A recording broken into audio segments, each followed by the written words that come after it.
Hey everybody, welcome to another Halloween product review. Today we're going to be taking a look at the Spooky Excavation Kit. Now this is something that I found at Target in the dollar section, and it actually came, I don't know how many different versions of these there are, but I bought 3 of them.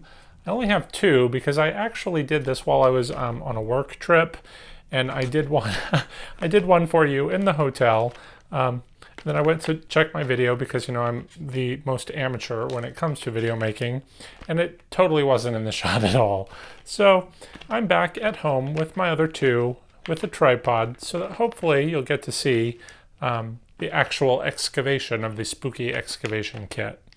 Now these 2 are like tombstone designs. This one is kind of a coffin shape, and that's more of a traditional tombstone. Then there was also one that was kind of like a 3-dimensional skull, which was really cool, and that's the one, of course, that I did for you, which I don't have for you anymore. But let's go ahead and pop one of these open, and we'll give it a shot and see if you want to buy these for your kids or yourself or your trick-or-treaters if you're really nice. Because you know, it is an affordable thing to perhaps give out if you don't get a lot of those trick-or-treaters. It's only $1.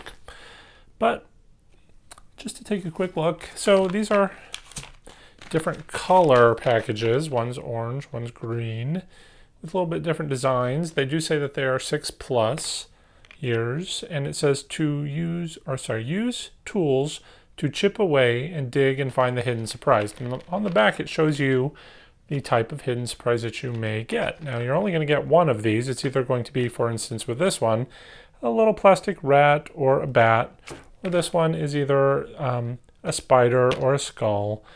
And when I did the skull, I actually got the spider. I was a little disappointed that they don't include 2 of them because it does seem like it is big enough that you could. So let's just go ahead and see what we might be lucky enough to get this time. When you pop it open, the item itself comes in an extra little package. So let's go ahead and rip that open. Now you'll notice that I did put down a couple of sheets of paper here. Jesus, does not want to open. Okay, you might need some scissors for this. I didn't have scissors last time, but all right, hold on one second. Let's see here. All right, let's try this again. That is some strong plastic. All right. So, as you can see, it's already kind of crumbling apart, hence my piece of paper. This is a very messy project. All right.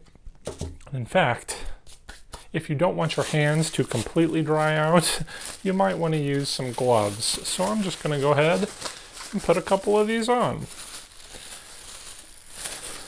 All right. So we have our crumbly mess of a tombstone here, and you get a couple of tools. One is a little brush so you can clean off your find just like an archaeologist might use, and the other is this sort of chisel that you're going to need to hack away at this thing, which you really have to do. Oh, this one actually seems a little bit softer than the one I had, or the little skull one. This one actually seems to be chipping away quite nicely. It's kind of like, you know how if you have a big bar of chocolate and you were trying to chip it away? That's kind of what this is like. I'm kind of tempted to give it a bite now, but don't do that. That would be bad.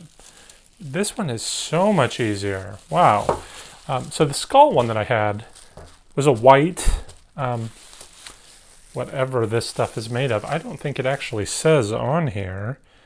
Contents may vary. No, really doesn't say. Oh. You know what? I called this a tombstone, a coffin-shaped tombstone. Well, that was just kind of dumb because this actually lists it as a coffin. So this is the coffin version, which is kind of odd because it's got cracking in it like a tombstone might. And then they call this one a tombstone. So anyway, we're doing the coffin one, I guess, which is so much more pleasant than the skull was. So as you can see, something is starting to appear. So if we were to take our little brush, we could start brushing it out. I'm hoping it is not the spider because I got one of those already, and there, it's already popped out. Wow. Okay, so let's just brush it off a little bit. And there we go. It is a tiny, tiny, tiny little skull. So let me take off my glove here. Hopefully you can see that. Come on, gloves. It is like the size of my fingertip. I'm a little bit surprised because the spider that I got with my skull was, you know, a good sized little spider. And it was kind of fun to excavate. This thing sort of popped out. But with the spider, the material kind of filled in the legs, and you kind of had to work it out. It was a lot of fun. This thing is very disappointing. I can definitely see how with the spider, a little kid would be so excited to have gotten that, and they would display it probably. And, they would enjoy it. All right. Do you see how disappointing this little skull is? Anyway, since my camera died as we were finishing up the video, I thought we would excavate the tombstone together. I hadn't actually planned on doing it, but I am determined to finish this video, and the third time is a charm. So on the back here we can see maybe we're going to get the rat, maybe the bat. Let's go ahead and open it and find out. I probably should have opened this before putting on my gloves, but here we go. All right. Let's go ahead and cut this open. Come on.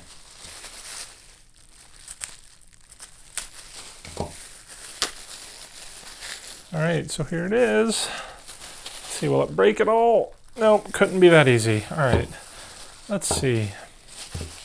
We're just gonna start chipping away. Now this one actually feels a little more rock-like than the last one.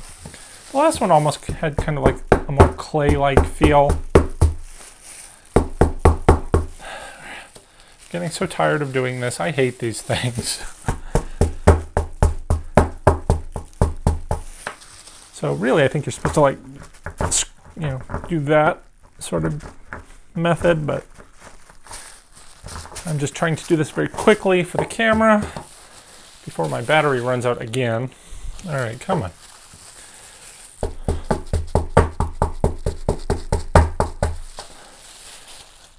All right.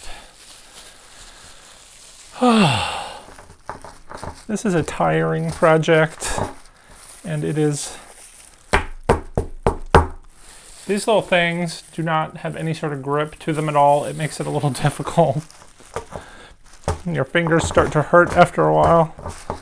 All right, well, we've got nothing showing up yet. Come on.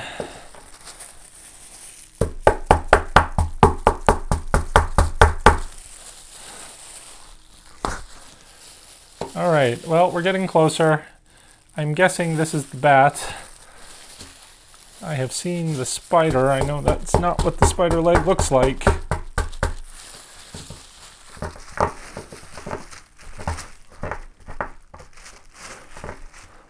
All right. Ooh, getting closer. Let's see. This is where it kind of would be a little bit fun for the kid. You're like, oh my gosh, this is so exciting. You can kind of wipe away all that dust that never ends. There we go. There we go. I'm just going to kind of try and pull it out. All right. So here, whoops, we have the bat, which I will give a little brush off. This brush is virtually useless. It does nothing. But there you go. So we have the skull and a bat. And I had the spider, which I threw away, which was actually a good sized spider. So I'm sorry I threw it away. It's definitely the prize of the toy. The three different kind of toy options. It's definitely the best one. Okay, so that's it. Tell me, what did you think? Does this seem like something that would be fun for you or your kids or you? But, for me, I'm going to say no. This dust is on everything, and I suspect I'm going to find it everywhere for a long time to come. I guess I'll keep these. Like I said, I didn't keep the spider. They're not really toys worth keeping. So would I recommend this product? No, especially if you want any sort of clean house. You will hate this product. But, you know, if you want to actually send your kid outside to play for a very, very long time while they hack away at these little things, maybe that would be a good product. But look, you can't get rid of this dust. It's all over my fingers still. It's all over my table. It's all over my floor. Now I have to vacuum. I don't want to have to vacuum. This was not worth $1. $1's not worth getting out the vacuum. So don't buy it. But if you do, let me know. Do you like it? Have you actually already bought it? Let me know. That's it for today, guys. Thanks for watching. Stay in touch. Have a great night. Happy haunting.